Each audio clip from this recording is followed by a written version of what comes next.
মামা পায়ে পড়ি গো। এখন এই অবস্থাটা কার বলুন তো? এই বাক্যটা এখন কাকে বলতে হচ্ছে? হুমায়ুন কবিরের। ভরতপুরে সাসপেন্ডেড তৃণমূল কংগ্রেস বিধায়ক বালিগঞ্জ কেন্দ্র নিয়ে এখন এই অবস্থায়, কারণ সোশ্যাল মিডিয়া ইনফ্লুয়েন্সার নিশা চট্টোপাধ্যায়কে তিনি বালিগঞ্জ কেন্দ্র থেকে প্রার্থী করেছিলেন। আর এই নিশা চট্টোপাধ্যায় এই মুহূর্তে কিন্তু হুমায়ুন কবিরের রাজনৈতিক কেরিয়ারে অমাবস্যা হতে দাঁড়িয়েছে। আর সেই জায়গাতে ড্যামেজ কন্ট্রোল করতে হুমায়ুন কবির কি করলেন?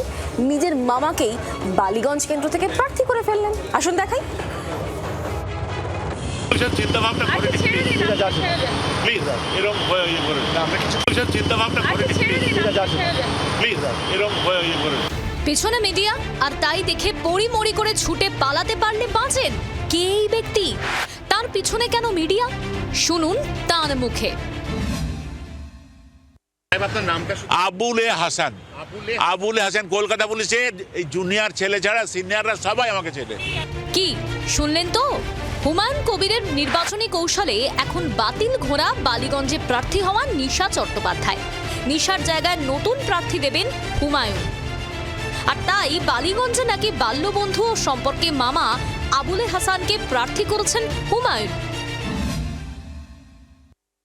উনি আমাকে প্রার্থী করতে চাইছেন। আমি তো রাজনীতি করার লোক নয়, আমি পুলিশ অফিসার ছিলাম। আমার এখনো সে কথাও হয়নি। আমি বলছি মামা আপনাকে দাঁড়াতে হবে। আমি রাজনীতি করি না, আমি জানি না। ওনার জন্ম থেকে আমার জন্ম থেকে একই জায়গায় বাড়ি, ও আমার ভাগ্নে হয় সম্পর্কে।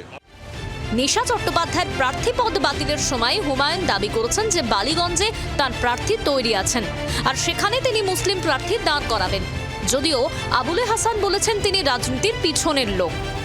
আমি কলকাতার সব জায়গাতেই ডিউটি করেছি, Raj Bhavan, Writers' Building, Lalbazar, South Traffic Guard, সেই বুদ্ধদেব বাবুর সময়ও ডিউটি করেছি, জ্যোতিবাবুর সঙ্গেও ওনার আন্ডারে ডিউটি করেছি।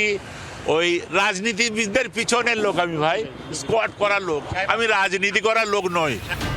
বুধবার নিউটাউনে এক 5-তারা হোটেলে ভাগ্নে হুমায়ুনের সঙ্গে বৈঠক করেন মামা আবুলে হাসান। এরপরই বালিগঞ্জ কেন্দ্রের নিশার জায়গায় আবুলে হাসানের নাম ঘোষণা করেন হুমায়ুন কবির। হুমায়ুন কবির বালিগঞ্জের জন্য একজন প্রার্থী খুঁজছিলেন, সেই প্রার্থী তিনি অবশেষে পেলেন, একথা হুমায়ুন কবির কিছুক্ষণ আগে জানালেন অফিসিয়ালি অন ক্যামেরা। কিন্তু যাকে তিনি প্রার্থী করলেন সম্পর্কে তার মামা, তিনি কলকাতা পুলিশের একজন প্রাক্তন আধিকারিক। ওনাকেই করা হচ্ছে বালিগঞ্জের প্রার্থী। হ্যাঁ, রাজনীতির লোক না, রাজনীতি তো আমরা করব। সবাই কি রাজনীতির লোক হয়? তৃণমূলের যারা এমপি, নুসরত কদিন রাজনীতি করেছে, মিলি চক্রবর্তী কদিন রাজনীতি করেছে, মমতা ব্যানার্জির নির্দেশে তারা সব রাজনীতিক হয়ে গেছে, এমএলএ হয়েছে, এমপি হয়েছে। মুর্শিদাবাদের রেজিনগরেই হুমায়ুনের বাড়ির কাছে আবুলে হাসানের পৈতৃক ভিটে। আবুলে হাসান জানিয়েছেন বাস স্টপে নেমে হুমায়ুন যান পূর্বের রাস্তায়, আর তিনি যান পশ্চিমের রাস্তায়। সম্পর্কে হুমায়ুন তার ভাগ্নে। না, এই আমি থাকতাম বেগবাগানে, এখন থাকি ইন্টালি থানার আন্ডারে। আবুলে হাসান আমার নাম। দেশের বাড়ি মুর্শিদাবাদে, হুমায়ুনের যেখানে বাড়ি একই স্টপেজে নেমে ওরা যায় পূর্ব দিকে, আমরা আসি পশ্চিম দিকে। নিশা হুমায়ুনের কাছে এখন অতীত। যদিও নিশা শেষ মুহূর্তে হুমায়ুনের ধর্মনিরপেক্ষতা নিয়ে প্রশ্ন তুলেছেন।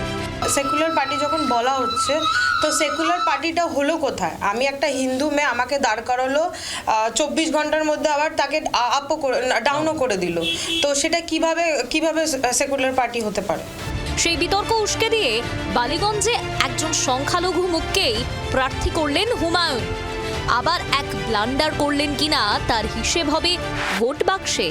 অয়ন ঘোষালের রিপোর্ট, জি 24 ঘন্টা। বাংলার আওয়াজ, বাঙালির আবেগ, জি 24 ঘন্টা।